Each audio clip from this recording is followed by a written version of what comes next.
I'm getting tired of this stuff, man. Like, jeez, like do people get tired of the same movies over and over? It's the same thing.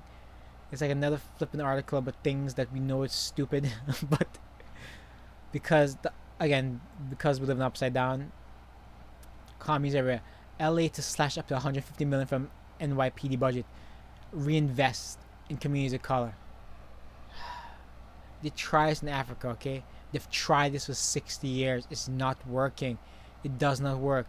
You have to do things that are sensible, like solve the black marriage rates, single fatherhood rates. Anyway, LA Mayor Eric Garcetti said Wednesday he had tasked the city to identify 250 million cuts. Again, crime will go up. What happened? They'll try the best to hide the crime rates, to fudge the crime rates after crime goes up. Okay, always happens. The mayor said the city would not increase the police budget of 1.8 billion. Deadline reports. Again, when a city also becomes 20% black, the crime is too much for the cops to handle. You may have to drop it to 15% black. Okay, and you can imagine LA is a heavy. What you're gonna see is like a lot of gang warfare, and if you judge by Compton, the blacks will be wiped out by the Latinos. Okay, it's going to happen. History tells us this. History is 100 for 100. Okay, it's going to happen. It's time to move our rhetoric towards actions to end racism in our city. He said, "There is no racism. The racism only comes from the blacks." Okay, if you look at the crime stats, it comes one direction. Okay, if you don't count the feminists in there, sure. Okay. Melina Abdullah, co-founder of Black Lives Matter LA, told a reporter at the paper that the city needs to go further pulling money from. Like I said, I'll pull all the city cops out and put them into white neighborhoods. Again, everybody knows what will happen. The cops will be happier, the whites will be happier, the blacks will just continue to kill each other. They don't have it. They can't do it. Again, the communists who entered Africa in the mid 1900s, 1950s, 60s, and 70s, what they found was they'll befriend the blacks, they'll give blacks the guns, and what they find, the blacks will essentially kill them, but also blacks will also kill their friends. Even though the communists were their friends, they'll kill their friends and family members indiscriminately. Okay, these things are all true. Okay.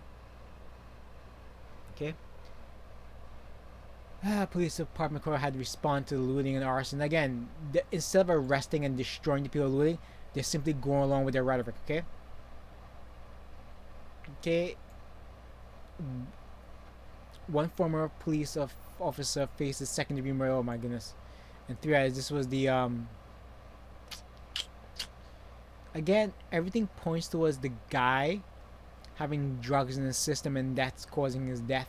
And it seems they're charging the police officers because of social justice and because blacks can't control themselves, right? By rioting. And again, this is partly anti. Let me just say the blacks, right? They're called the white left, okay, for a reason, okay?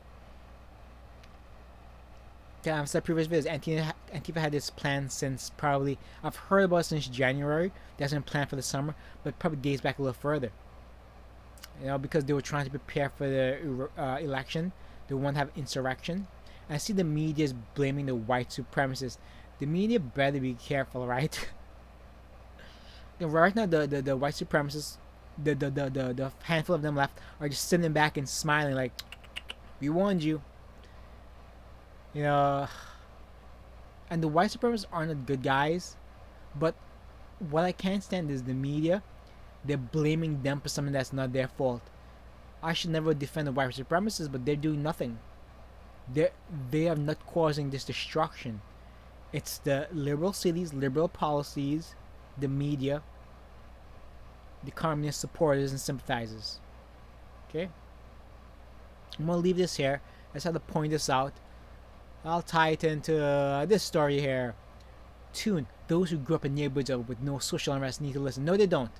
Everybody knows exactly what's going on. This is by Pam Kelly. Everybody knows they're trying to panic the votes because the let's say hypothetically, the 6% of black people who vote, 5.5% of those will vote for the Democrats. This is what's really going on, right? They're trying to play to 90%.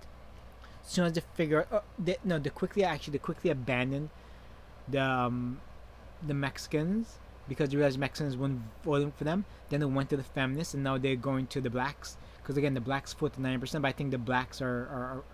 See, I don't know how this will affect the black community in terms of voting against the Democrats. Who knows? But I really can't say what's going to happen. I was sure once, but these things are just who knows how people's psychology may work. Anyway, I'm not gonna touch upon the story. Just know the headline. People who live in these neighborhoods, like they're lucky, right? If you live again, if I've lived in urban neighborhoods, the blacks are horrible. They fight constantly. They threaten. Again, it's exactly what you see in those movies. Okay, that's how they act. In school, they would be vicious with me. They would pick on kids just the way they look. They don't care. They'll have all the great gear, but never have like the notebooks open to do work. I remember there was this one kid in one of my English courses in high school. I'd never seen him take notes, never seen him open a notebook, and I'm not exaggerating, okay? Because he picked on me so much. I'll look over and like I hate him with a passion, right? He'll always like make fun of me and just so I always pay attention. Like I'm like he never flipping opens his books, but I never took a look at his grades or anything. But I'm sure it's piss poor, like his personality, right? But this is what goes on in these urban schools. These white kids who never grew up in these schools don't understand, okay? They're lucky not the way the media are saying it, right? The media's trying to make them out to be racist by interacting with them. Okay, trust me, okay? When you live in these urban places, black kids make your life miserable, okay? I assure you. And I'm someone who, as a person of color, okay? I can only imagine what they did with the white kids in those neighborhoods, okay? Alright, take care. I'm gonna leave it here because I'll be labeled a racist soon enough. Alright, take care, bye.